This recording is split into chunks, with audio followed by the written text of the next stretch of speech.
All right, we're ready to go. Call to order Whatcom Transportation Authority Board of Directors meeting for Thursday, June 19th, 2025. Thanks for being here, everybody. Vicki, can we start with roll call, please? Yes, Donovan. Here. Hawkinson. Here. Cortice. Here. Lautenbach. Here. Currently we have Lilyquist absent and Lund absent. Sadu is absent. Williams. Here. Darwin. Present. And do we have board member Stewart online? Looks like not yet. All right, thank you. All right, We do have a quorum. thank you. Item C, Employee Recognition 20-Year Service Award.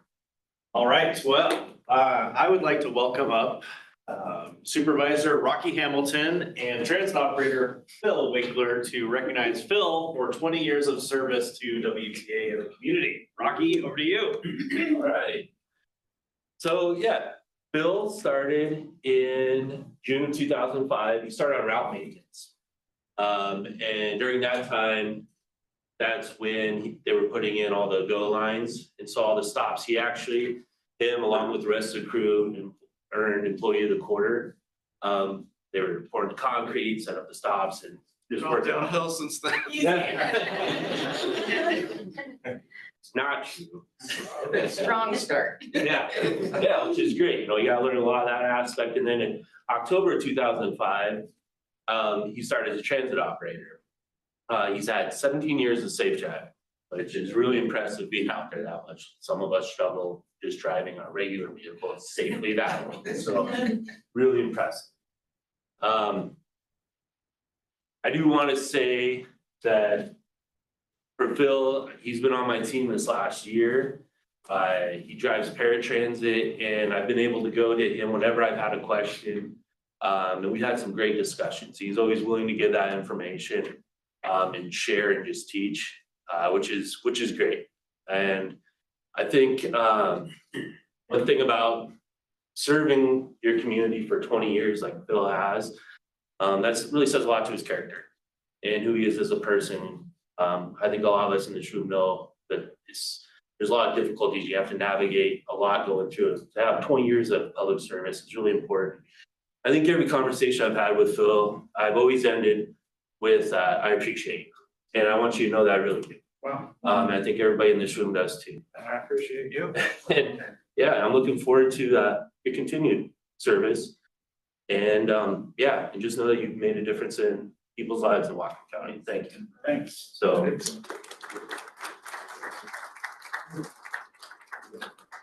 you.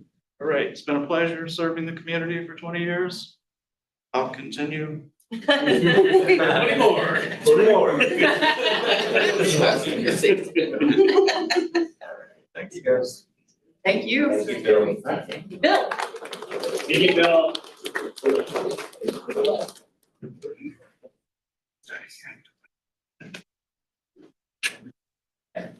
All right, item D, citizen communication. Each speaker is allowed a maximum of 3 minutes. Do we have anyone online who would like to unmute and address the board? Not seeing anyone in person? Not seeing anyone? All right, moving right along. Pally, I'm sorry. This is Les. Just for the record, we got nothing in writing either. Oh, thank you. Yep, thank you. E1, Transportation Improvement Program. A, presentation of capital improvement plan. Tim. Okay, I'll take this unless Les wants to make some comments, I guess not. This is a package item of the capital improvement plan and the transportation improvement plan. I'll kick it off with a presentation on the CIP, otherwise known as capital improvement plan. This is our 6-year capital projects list.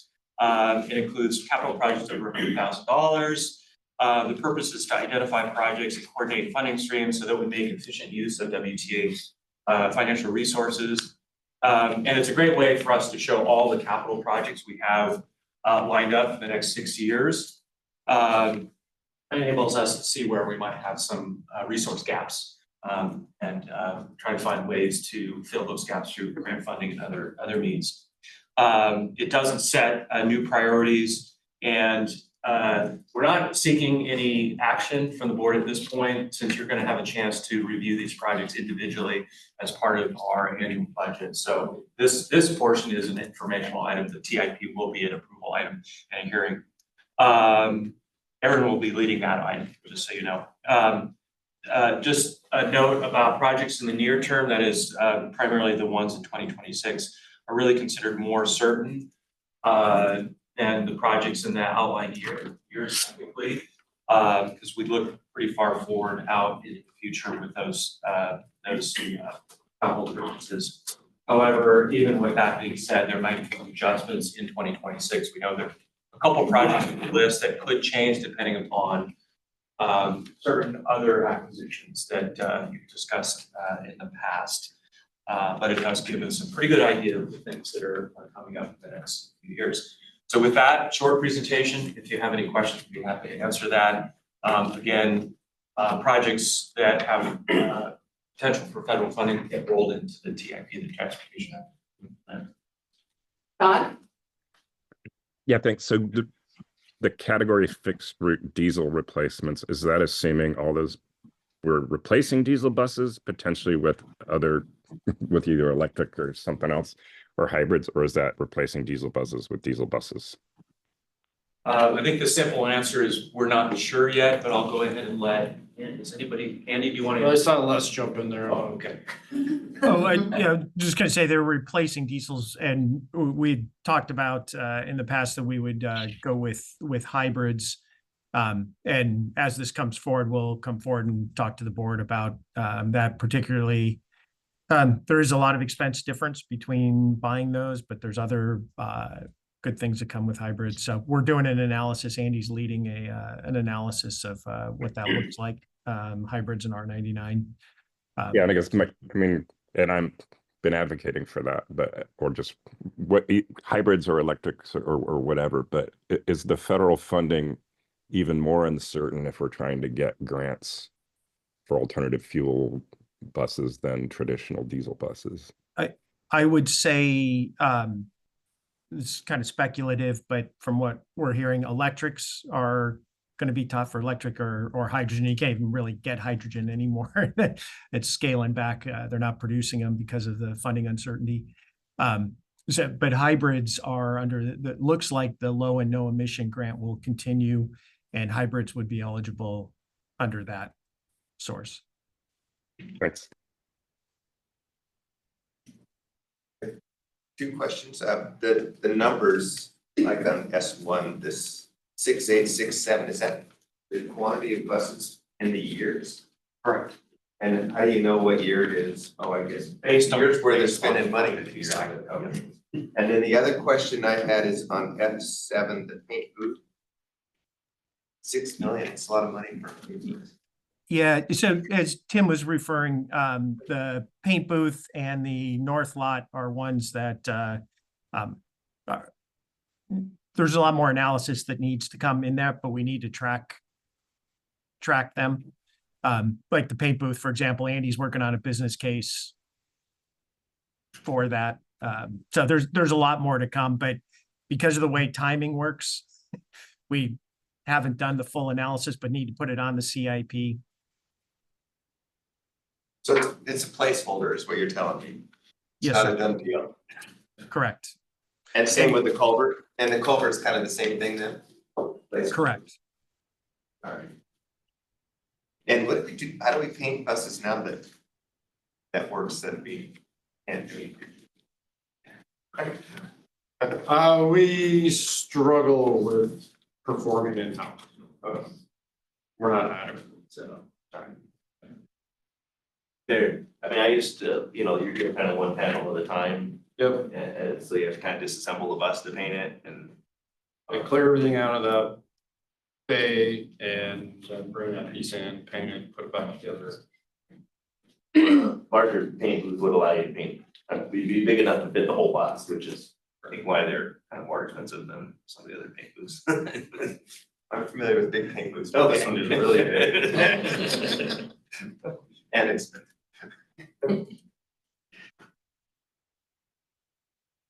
Any questions? I think that's the. Oh, is that? Yeah. Sorry, it's just a mouse. No, I almost called on her, yeah. I think this is where we turn it over to Erin for her. All right, So we are asking for a public hearing on our transportation improvement program. So select projects from the CIP that Tim just presented are putting forward into our TIP. Those that are regionally significant, grant funded, typically it's all of our buses or some of the larger property related items that we just discussed. So necessary for public comment. We have not received any public comments this week, but need a public hearing and we will go from there. And Aaron, these are necessary to go to COG to put on to get fed into the state. Yep. Yeah. So if you don't put Precisely. something on, then you would have to come back and amend it later. Yes, Do it. yep, Okay, precisely. thank you. any questions of a technical nature before we? Public hearing. Being none, all right, open the public hearing on the TIP 2026 to 2031 at 8:12 a.m. Would anyone like to address the board? Please unmute. Being none, seeing none in person. All right, closing the public hearing at 8:12 a.m. That was pretty easy. Mentioned, Mayor Stewart joined us as well. Oh, thank you. Do you need a motion? I move that we approve the tip 2530. Second. All right, we have a motion and a second. Do we have further questions or comments from the board? And the tip includes the SIP, is that true? This is, no, you're approving just the tip. All right.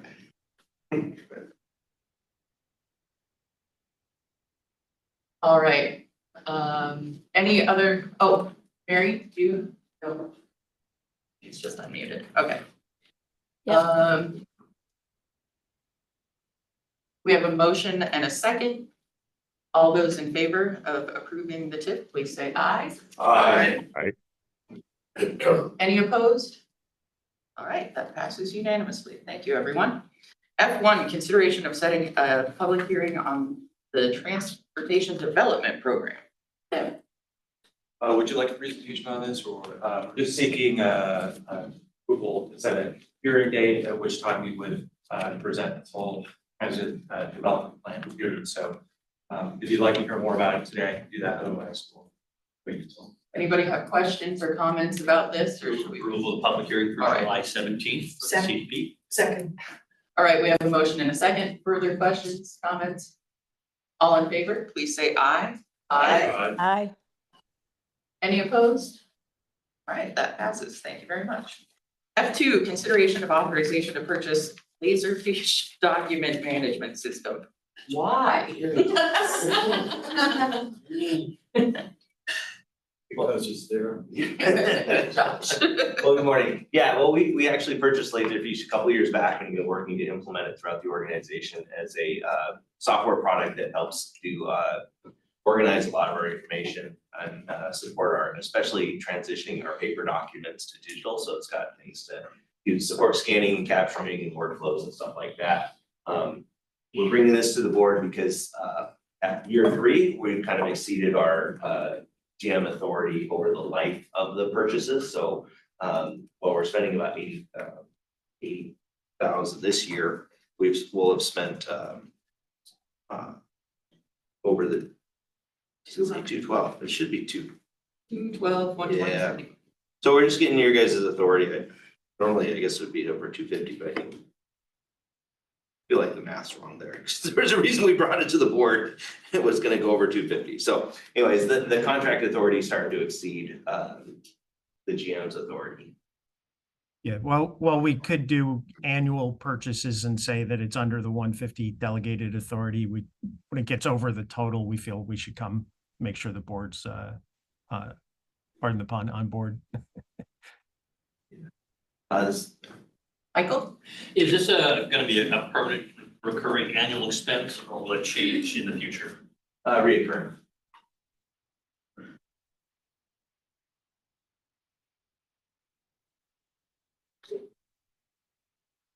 questions, comments, motion? I'll move that we authorize the manager to purchase this year's Laserfish licenses. Second. All right, we have a motion and a second. Further discussion? Second, Oh, go ahead, Mary Lou. second, Oh. All right, further discussion? All those in favor to authorize the purchase of the Laserfish document management system, please say aye. aye, Any opposed? All right, that passes. Thank you. Consideration of approval of expenditures, May 16th to 30th. Move approval? Second. All right, we have a motion and a second.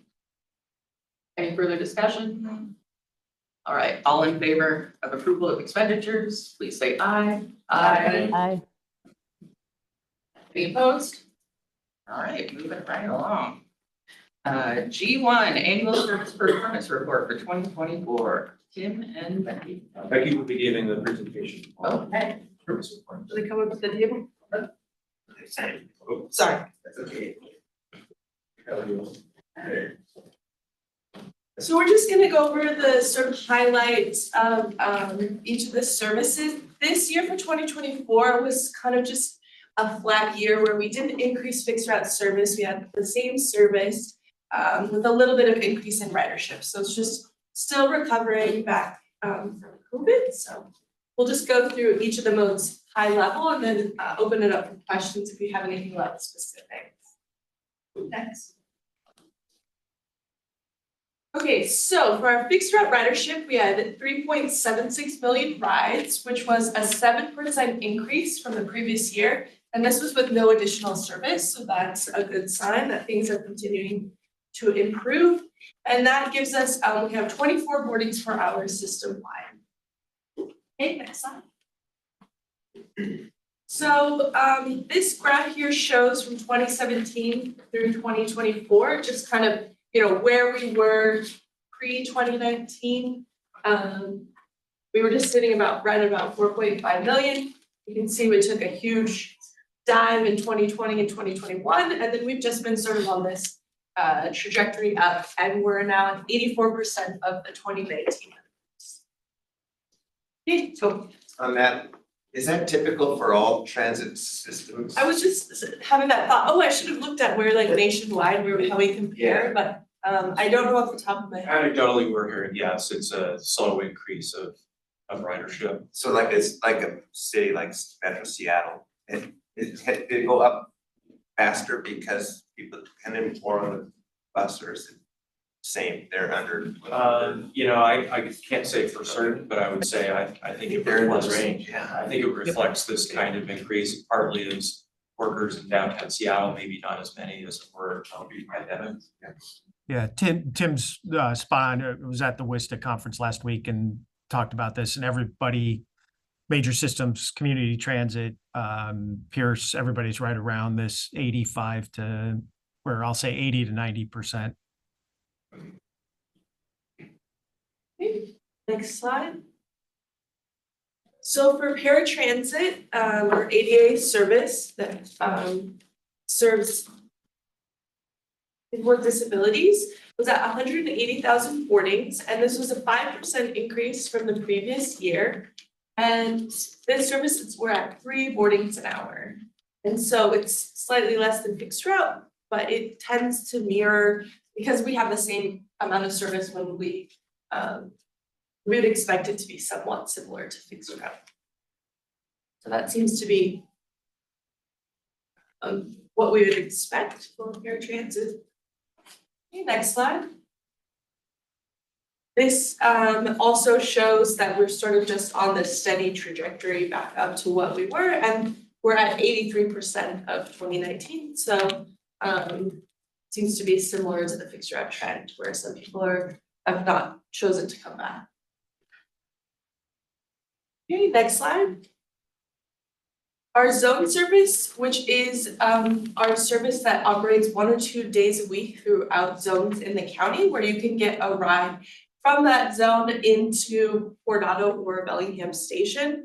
And this is a really small number. We have about 1,250 boardings. So this 17% decrease that we see, it's really just about 250 rides for the whole year. So when we have changes, like if one person stops riding or two people stop riding this service, then it can really change the percent of boardings because it's such a small number to begin with. And this service, we have 13 passenger miles per boarding. So that's how far each person is roughly taking a trip. So this is really bringing people from the county in for services where they have no other service. Okay, next slide. So this is just, we've kind of just been flat for a while since 2020 and then a little bit down this last year. And like I said, they're small numbers to start with, so small change really did. I would just say we made a few changes to Birch Bay, which has been maybe the most significant area. Made those adjustments based upon changes of service. For example, well, this would be like the numbers, but in June, we are going to be serving an interest path and removing a zone from that particular area. So some minor adjustments there that are reflected. So. Okay, next slide. Okay, so rideshare is, I had to make sure to go change all the words. This is what we're now calling our van pool program. And in 2024, we had about 30,000 rides. So this was a 21% increase from the previous year. And each way people are going about 37 miles. So this is a very efficient way for people to travel those 37 miles each way. Go to the next slide. And this just shows that, we dropped down in 2020, then we went up in 2021, then we went back down in 22, and now we've been sort of back up, and we're about 89% of 2019. Okay, next slide. So that's the overview of the modes. We also have the hop in the last page, which was only operated for half the year, so we didn't have the need. So it wasn't a good statistic for year to year. Any questions? Right. So, thank you very much for the presentation. I have a question on page 16.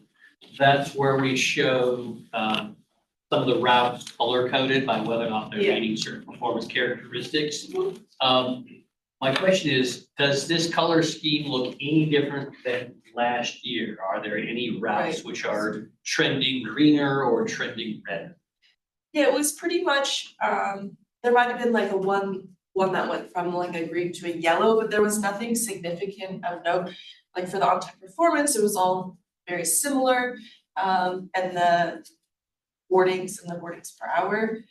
You will see that the new routes 46 and 47, we only operated half a year and they were new. So that's why they're red, is because it was just limited service. We'll have a better sense of what those are doing when we have the full rollout of those services. I'll just reemphasize the same routes that were showing up red or showing up red again. Consistently the Route 4, which again we've changed. Right. Hopefully to get those numbers, get that performance up. And then the Coronado areas unfortunately has been low as well. And we've made some adjustments in the past, the 24 and 29 there. But we continue to see that lower, because we've split that original service into two, there's less service now, still seeing the performance lacking. Yeah. It was pretty just stable this last year. I think it will be really interesting to see next year with this we haven't had a big service change in a while. So it's going to have some interesting observations, I think, for next year. Todd. Yeah, thanks. I get questions about the van share that was maybe just like the previous slide. Looks like there's this big increase, and I'm wondering, is that like a particular business or some small set of users that are driving that? But I can't jibe that slide with the one that's in the packet or the report that shows the rideshare van pool is just way down from even COVID. Oh, yeah. Yeah, and then in the one in the packet drags us out to 2014, and it's Right.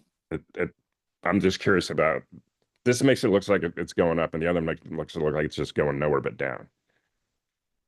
Yeah, I think it's like, the basically, we had in 2016, we had very high van pool, and since then, like, it depends on when you're comparing against. So if we're only comparing against 2017, after we kind of had this big dip in van pooling. But I don't know if Tim can talk about the recent trends. Yeah, and Malcolm's here as well. I think he's online and wants to follow up with this time, but it's highly variable because if you add or remove one van, it's going to change the numbers significantly since the program is fairly small. We did have a couple new vans in service more recently. We're also if you have variation, depending on like the Boeing strike, you know, that could affect the numbers as well. So it's highly variable depending upon what's happening outside of WTA. I will say that there's demand growing, though we're getting an increased interest in the program. And I think also just more globally, many of the rideshare programs did also drop during the same period, with a few exceptions. I think there were a few that happened to grow, like Skagit and Kitsap County. I think there were two that were stronger in that same period, but most of them did drop for various reasons. And then maybe And rephrase I don't know if you want to follow up on, if you're there, if you could follow up on a number of vans. Are you guys able to hear me? Yes. I think I'd just reiterate what Tim just said, and essentially that it's a relatively small program. We have 12 vans in service right now. And so any change in the number of vans or the ridership within those vans has a pretty drastic impact on the overall ridership. So that's why we're seeing an increase of ridership this year. We had new vans join and new riders join as well, which has increased the ridership somewhat significantly. Let me rephrase this a little bit. So how do this is 89% of 2019, but on page 4 in the report, which is percentage change year over year, it's negative every year. And I guess maybe this is an apples to oranges thing, but I'm trying to understand page 4 in the report and then comparing it to this. Let me I think page 4 reflects the change year over year from 2014 Yeah. versus the graph you're seeing on the screen, which is 2017. Yeah, maybe this is too long of a period, because when we look back to 2014, that was like at the height of our van pool, and so it makes it look like everything since then is just down compared to, we had, instead of 30,000, we had 77,000 boardings in 2014. So maybe this chart, since it goes back so far, we maybe want to just do a shorter timeline. I think the longer be more timeline is relevant. good. I mean, because it shows for all the other systems, there was this dip in COVID. We're coming back from the dip in COVID, but in the van pool thing, this was before COVID. Yeah. So it's a little hard for me to understand. Todd, are you kind of asking trend lines? Like, is this a worthy investment? Are we putting money into something that's dropping? Yeah, for all of these, because I mean, it's like all these graphs, it's like, okay, we're going to get back 90%, maybe 100% of pre-COVID and all of these things. At what point are we don't have to worry about expanding capacity, or we maybe start lowering capacity because we're not going to get to 110 or 120% of what we were before COVID. So that's something to think about. But this one program in particular, if you get a 10-year time frame on it, it doesn't look good. Right. So I think the 10-year time frame is, and maybe 2014 was a bad baseline, but all the other programs, you can see there was a COVID. So, Okay. Slow return. yeah. Yeah. Okay.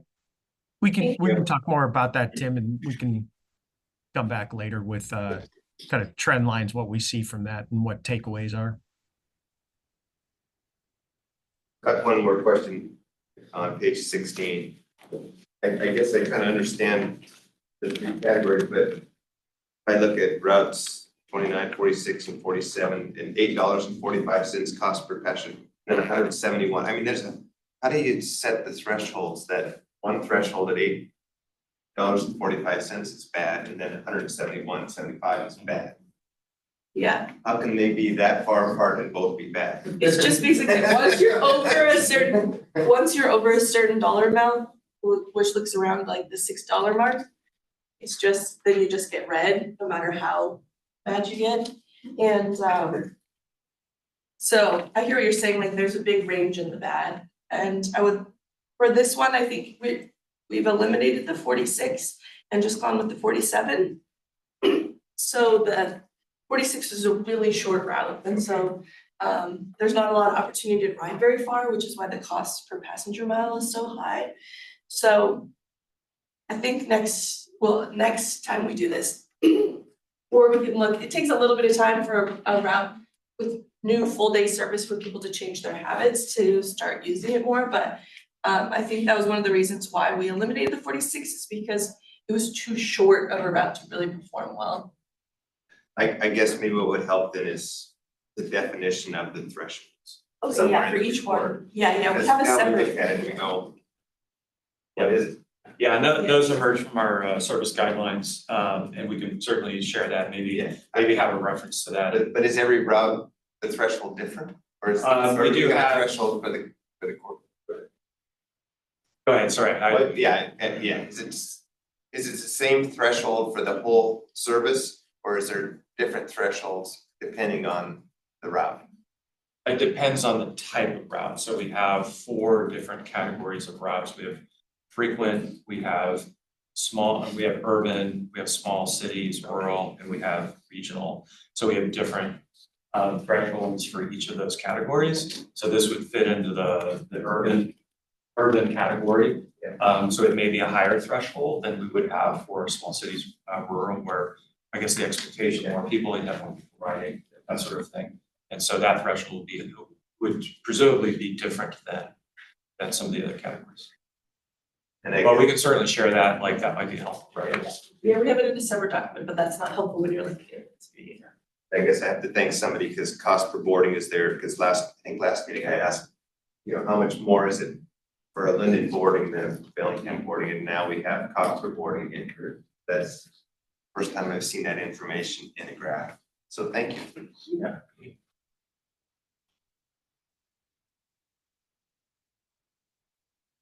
Further discussion?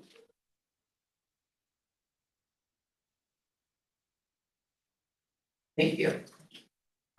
G2 rapid transit study, or rapid transit preliminary locally preferred alternative. I don't know why that was hard to say. Mouthful. I had to say it 4 times. Oh, no. Yeah, Hayden will be giving the presentation on this, same time. Please, 1 second while I share my screen.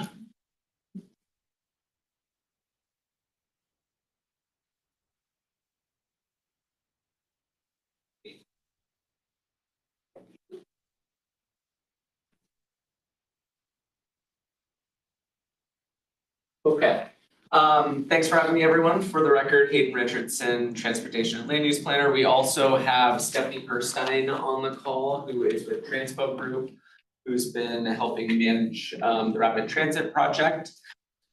So today we are going to go over the preliminary locally preferred alternative with this phase of the Rapid Transit project. Some of you have heard this presentation before at other stops. We'll kind of go through that process in how we've been running this through different boards, but essentially just going over the purpose of the project. So for the purpose of the Rapid Transit project is to provide faster, more frequent and reliable service to the area.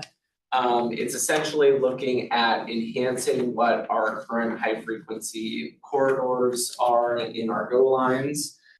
It will improve a trip by providing less wait time to the end user, allowing better reliability across the service, extending the reach of service. So if you think regionally, people could potentially take the bus in and have more opportunity for transfer points along those higher frequency corridors and would provide less car dependence for transit users. So we'll do this looking at a few different characteristics of a rapid transit system. So it's adding frequency, so we are targeting at least one bus every 10 minutes or so. Currently, our GO line provides one bus every 15 minutes on the peak times, which I'll go over later on in the slides. There would be quicker boarding processes. It could potentially look at all door boardings, off-board payment systems, things that would speed up the dwell times, which cause on-time performance issues. We are exploring better transit signal priority that shortens running times at intersections, and I'll go through kind of key hotspots in a later slide. We are exploring transit lanes at strategic locations, which would also help reduce delays, and potentially special branding on buses as well. So currently we have the GO line branding on our GO lines.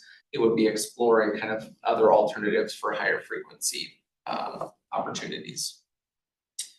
So just a quick outline of the presentation, we'll explore the work to date. So this is phase 2 of the rapid transit study. I'll go through a quick contextual overview of our GO lines, explore some opportunities and challenges, explain kind of what the locally preferred alternative is and what this preliminary locally preferred alternative is, and moving toward the more concrete locally preferred alternative and schedule.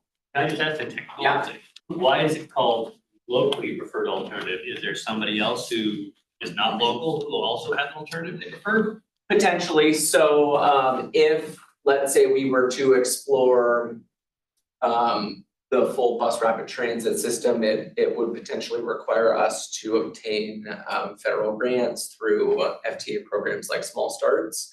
And so we would have to kind of put this all into a package and identify this locally preferred alternative.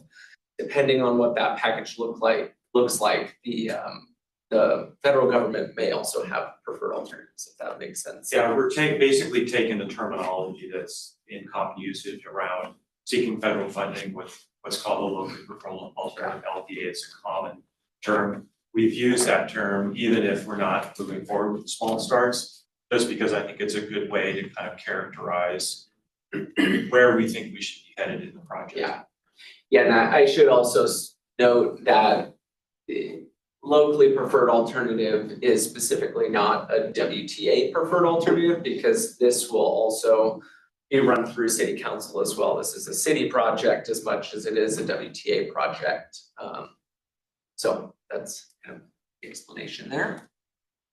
So just going over the work to date. So again, this is phase 2 of the rapid transit project. Phase 1 really delved into the feasibility and looked at, is an enhanced or rapid transit system really feasible in Bellingham? And so it looked at those 6 different measures and identified the 2 alternatives there. Those were alternative corridors. So it specifically looked at the gold line in a combination of the green and blue lines. And the feasibility study ultimately concluded with, yes, rapid transit is feasible to some extent in Bellingham. And you can see there, based on the scoring criteria, the green and blue line edged out the gold line by a little bit there. We'll show you in a minute those GO lines in case you don't remember exactly where they go. Some context. And so some of the outreach that we have done to date, as well as in combination with phase 1, we heard that frequency, reliability, safety, and comfort are very important to riders. We also heard that attracting new riders is difficult, as driving and parking around Bellingham is relatively easy. It's critical to balance the needs of transit and other modes of transport like bike riding, pedestrian, things like that. And that there were opportunities to explore local city policies that could support transit improvements. So ultimately, phase two is exploring kind of two different more general alternatives in terms of the types of a rapid transit system. So alternative one could be a full-blown bus rapid transit system, and alternative two could be an enhanced GO line system.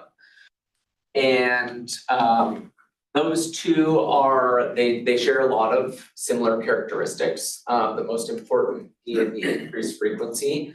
We would be shooting for one bus every 10 minutes in both scenarios.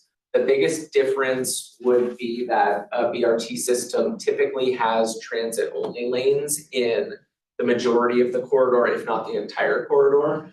Both alternatives would also have things like more comfortable stops, all-door boarding, off-door fare payment systems, as well as enhanced transit signal priority.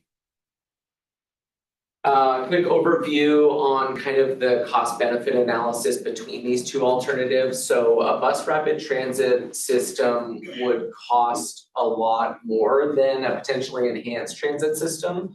The enhanced transit system would also allow us to do incremental improvements along the corridor as funds become available, whereas a BRT system would require us to do that upfront planning work and not do any physical improvements to that corridor until WTA was granted that small starts funding, and it could be tens of millions of dollars, potentially in the hundreds of millions, depending on what type of improvements and infrastructure projects are associated with it.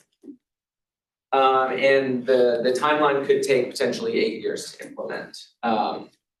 So, which is why the preliminary locally preferred alternative, staff is recommending that the second portion of phase two, we explore the enhanced GO line system rather than the full-blown bus rapid transit system.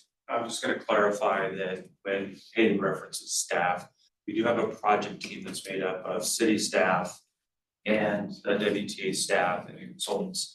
And so this is a recommendation for that our project team, not just WTA staff. Yep. Okay, so just contextually, going over where our GO lines are, and this is kind of our study area of the enhanced GO lines. So you see the gold, green, blue, and plum lines. I'll go into those a little bit deeper here. Some key operating characteristics. So the blue line serves Western. It has our highest overall ridership and is our most productive corridor. It's made up of a series of 100 series routes. The gold line is the highest ridership for an individual route, so that's the route 331. The green line is interlined with the gold line, so any sort of changes to the gold line may also affect the green line as well. And the plum line, which serves the Lakeway corridor, is the lowest ridership out of our GO lines and lowest ridership and productivity. Sorry. So looking at our frequency span, so you can see that kind of lighter bluish is our 15-minute frequency. On weekdays and Saturdays, that's much of the bulk of the day. You can see kind of the darker green is our 30-minute service. That's kind of bookending the 15-minute frequency.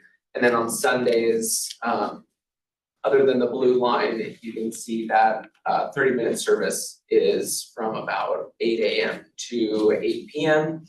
And this chart doesn't account for, but I did want to make note that on weekdays, the blue line through Western is a lot higher frequency than 15 minutes, with additional shuttles accounting for a higher student capacity. So looking at on-time performance and really Is that just during the school year? it is not, that is year-round. Yeah, we have at least 15-minute service, but during the school year, the shuttles are only in service. That's what I meant, thanks.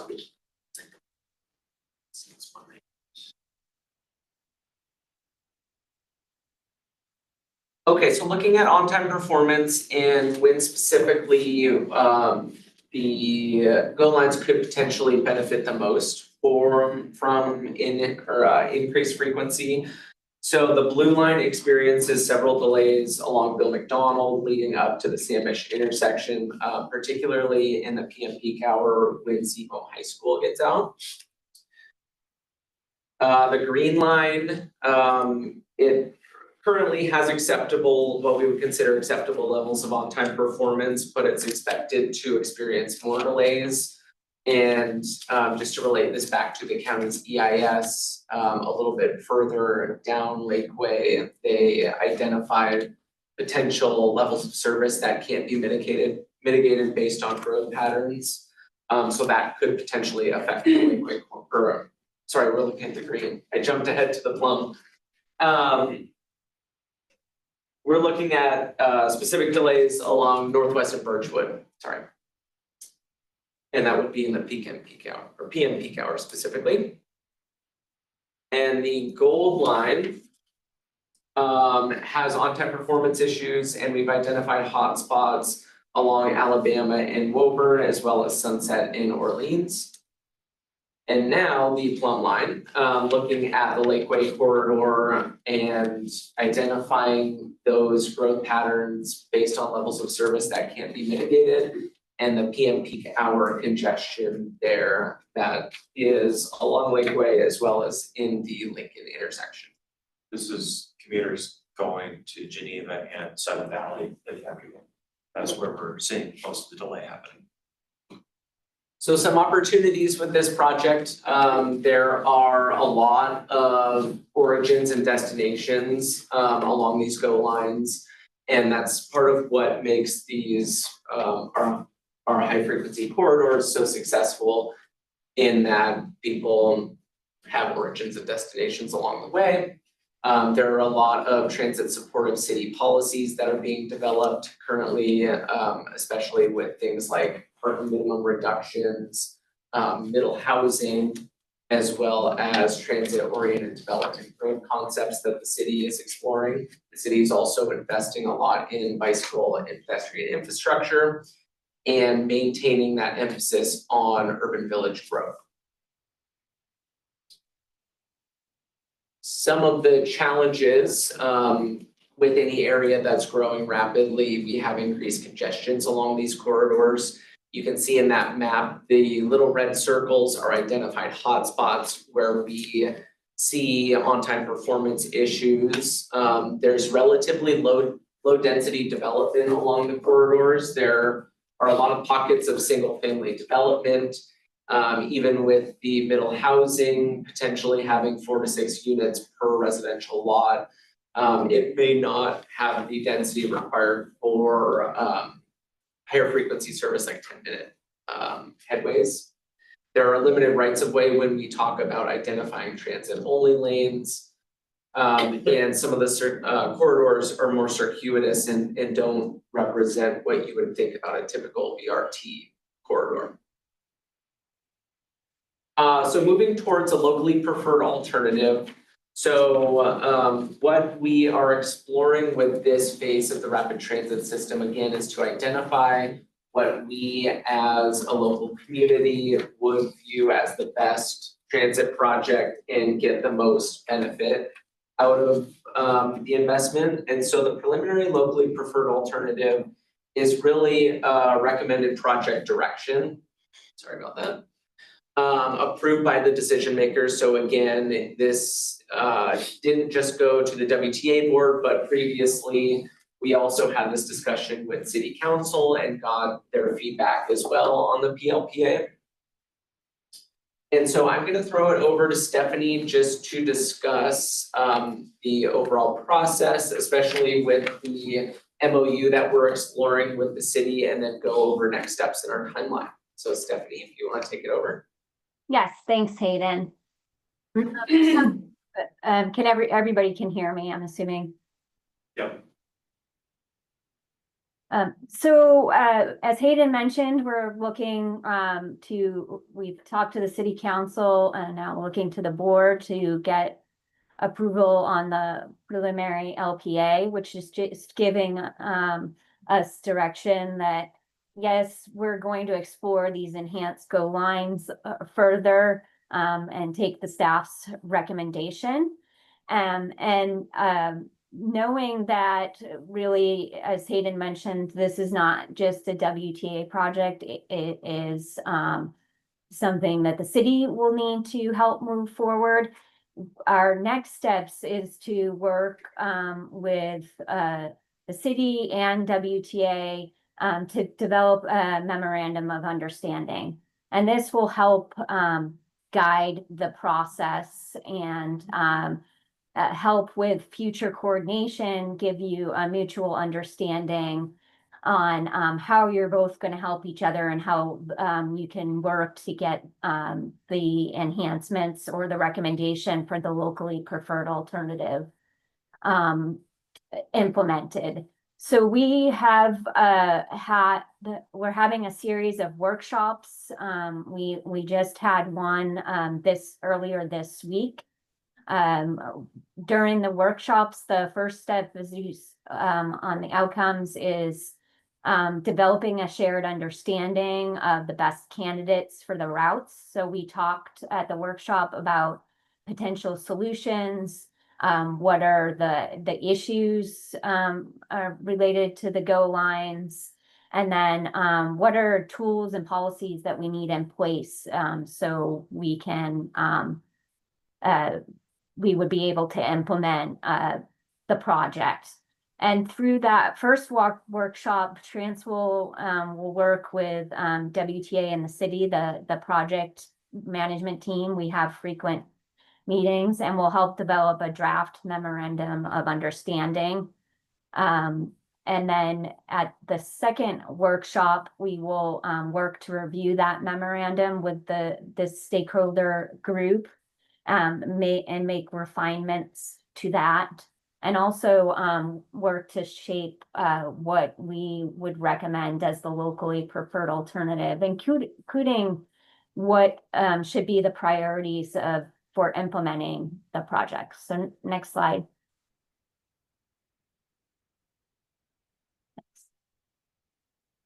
So as I mentioned, we are here talking about the preliminary locally preferred alternative and looking to the board to get direction that you agree we should move forward with this process. We had workshop 1 and we are taking that information back to develop the memorandum of understanding. Workshop 2 will be agreement upon what is included in the memorandum of understanding. And then and that workshop is going to take place likely in October. We've worked on scheduling the date. And then once the stakeholder committee in that workshop and then WTA and the city staff have agreement on the draft for the memorandum of understanding and the locally preferred alternative, then we would come back and have engagement with the public on the locally preferred alternative to get their input. The memorandum would also be taken to the board for adoption. And then after public engagement for the locally preferred alternative, we would come back to the board and report to you on what the recommendation is for the locally preferred alternative that will have included this public engagement. So the community will help shape this alternative along with the consultant team and WTA and city staff. Next slide. Oh, so the entire report, which I think was part of your packet, is also on the Engage WTA website. And I believe this is the last slide, so if there's questions, yeah. I'd just like to make a clarification. We're actually not seeking adoption of the LPA at this meeting. You will see the final LPA, as we're calling it, later this year. That decision was based upon the fact, I think those two different choices are fairly insignificant. The choice is fairly insignificant in the end, and we felt that we have enough information to move forward. However, at this meeting, if you feel that you need to take action, that's great. We would welcome that. But we're specifically seeking to see if you have any significant concerns over the direction that we're headed with this project with that enhanced go line concept. And any other comments or questions you might have, that's the purpose for us checking in with you today. Todd? Yeah, okay, two questions, one in response to what I just heard. So, I mean, we're not deciding between bus rapid transit and the enhanced go line. The bus rapid transit is off the table, right? So is that what we're looking for? You're looking for something from the board finalizing that? So that's my right. question. Yeah, we're looking to understand if you have any major concerns with us moving forward on not doing a bus rapid transit project, but doing the enhanced go line, which would include many of the things you see in a bus rapid transit. The major difference is that we're proposing to not seek federal funding, the small starts funding, which we would have to start now. It's a long process to begin working on that process. It has many different specific steps that we would have to go through, and we would have to define the second part of this project to meet those requirements. We feel that that's not necessary with what we're trying to accomplish here. So that's the major decision point. If you do think we need to have a BRT system, then we need to take this in a different direction and put our research. No, I like the recommendation and given the costs, but I guess in terms of, so my second question, what's in the MOU with the city? Because either of these routes, or either of these choices, there's sidewalks, there's maybe traffic signals that have to be enhanced, whatever. Is the MOU get into the weeds about what the city's paying for and what WTA is paying for?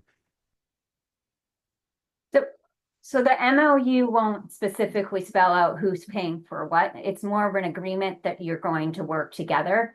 It's also an agreement that you'll work together for funding. So like what happened on the Lincoln Potter intersection, there's real opportunity for the city and WTA and other agencies to partner together to seek funding. And so the MOU will talk about how you can partner for funding, how you partner to identify improvements, and the city will help enable these improvements. I guess one example is that we talked about the Woburn corridor at the workshop, and the city's currently identified bike lanes on that, which takes away from the space for transit. Well, at that meeting, we talked about, the bike lanes is just a plan, and the city doesn't have a design or anything.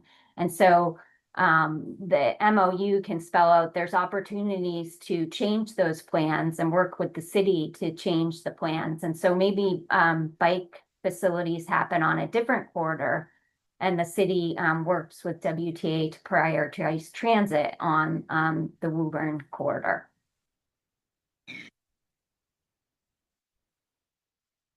I have a question. First of all, going from every 15 minutes to every 10 minutes, that's a 50% increase in buses, people, everything on one route probably. And knowing that we currently don't take in enough money to pay for the service that we currently have, we're deficit on that.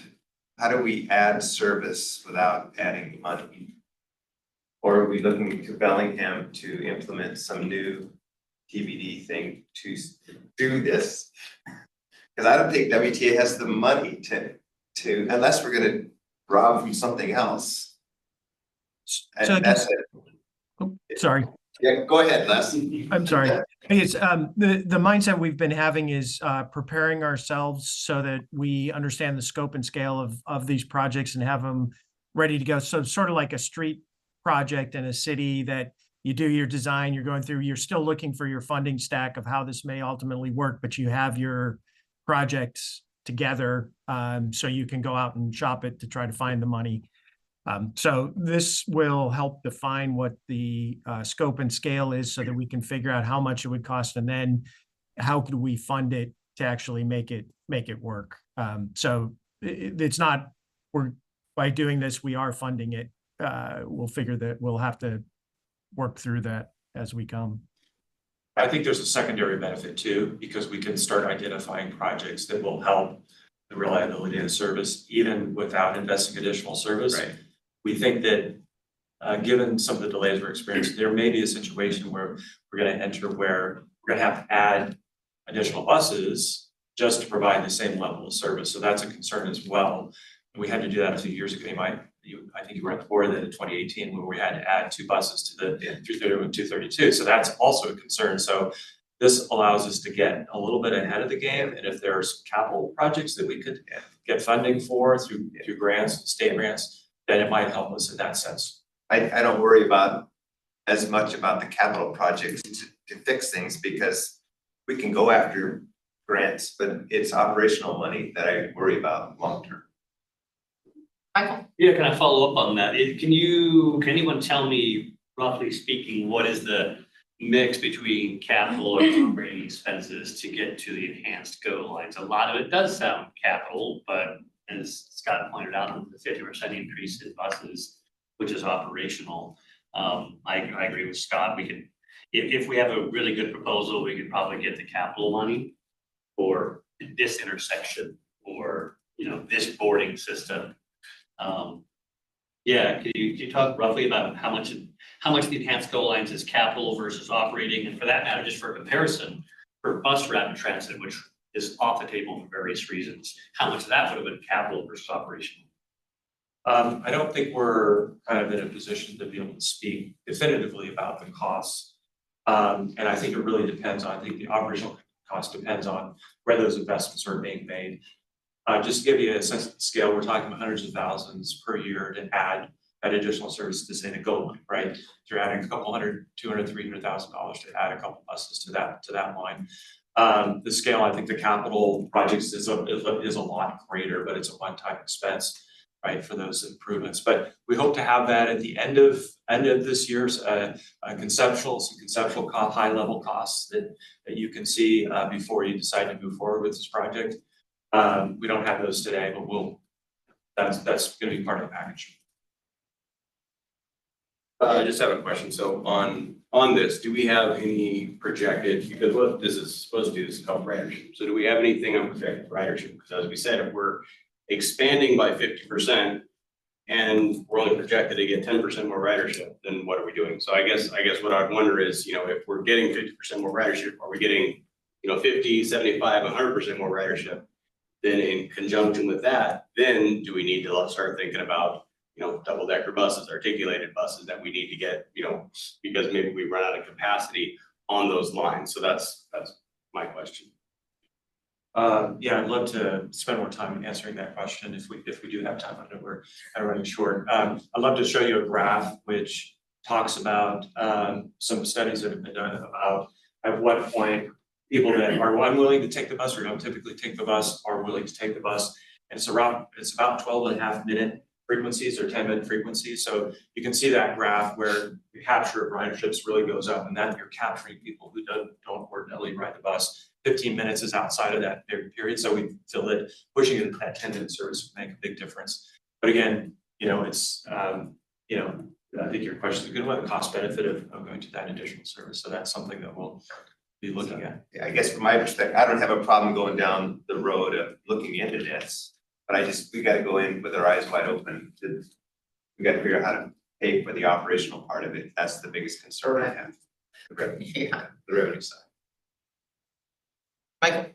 Kind of an in the weeds question. So when I was going to the UW, the route I took had an express flavor and a regular flavor.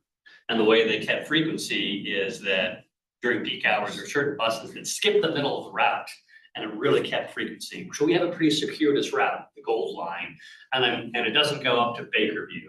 I'm wondering, is there talk about like interlining or interleaving an express route and a regular route, and that's a way to get frequency and avoid some bottlenecks? Do you see what I'm saying? The route that I rode worked that way because there was heavy origin and heavy destination and not much in the middle. Is the Gold Line or any line like that where there's an opportunity for express routes? Yeah, I think that would be challenging with our current system, and I think it's dependent upon where you have those destinations people want to get to, and we've set up the goal lines such that those destinations are strung out along the line versus having two major destinations along the service. So I find it would be challenging, I think, to set up a situation like that and allow those, the local buses and the express buses operate kind of in the same quarter, but that's something certainly we'll pay attention to this project, show us kind of do something.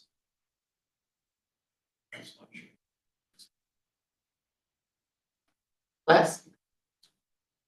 Oh, I was just waiting for the pause to move to the next one I was gonna propose on the agenda, but I didn't want to interrupt the conversation. Sorry. Go ahead. Oh, okay. I was gonna propose on G3, the state audit update. Essentially, that's just to let you know it's winding down. Things are going along okay, and you'll probably see an exit interview coming sometime shortly. So just wanted to give you a heads up on that one. That's the takeaway. And then G4 we can postpone to the next meeting. The two topics to talk about are FIFA World Cup coming and the state legislation that came down with that, and some about 200,000 of funding. And then the other one is the board governance legislation that passed, and the optional thing that the board has to add to transits, transit riders, for lack of a better term, to the board. That would be a consideration next year. So just want to give you a heads up on that, but we'll talk more in depth next time. And Thank then you. I think the last thing was Maureen just had a quick announcement on good news. Yeah, thank you. Just very quickly, a couple months ago, we submitted an application for congressionally delegated spending through Senator Murray's office, and that was for $5 million for construction of the Linden Station project. And we learned last week that we are on her list, added to the good news we got from the state, the $500,000 they committed for pre-development money. So both things that will really help to move that project along. Great. All right, other business? Announcements? We are adjourned. Thank you.